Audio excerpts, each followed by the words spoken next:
一天的工作又结束了，一天的工作，在这儿下班了，下班。回来，回来，我说回来，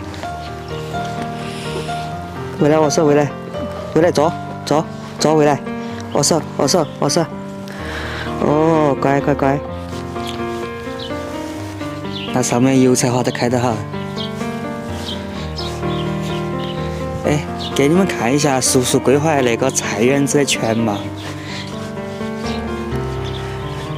它真的设计得很好，大概8块，种了有蒜苗、白葱、生菜、豌豆尖儿，还有一些我说不出来的菜。反正这个菜园确实规划得很好。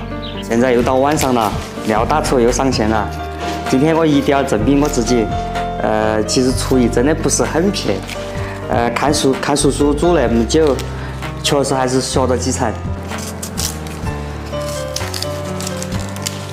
那下把它切成片，炒个莴笋肉片儿。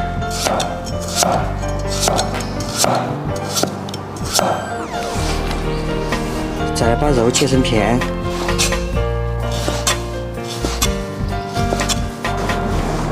给肉码点豆粉，我们都开始炒了。今天这个豆粉就绝对不得多。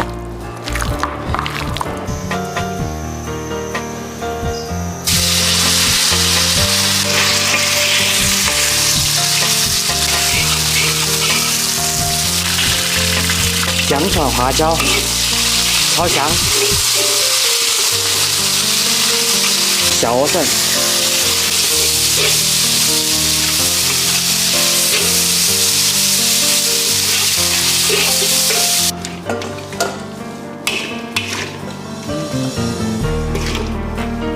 其实我炒的菜味道真的还行，可能在视频当中你们看到我笨手笨脚的，然后卖相也不好看菜的。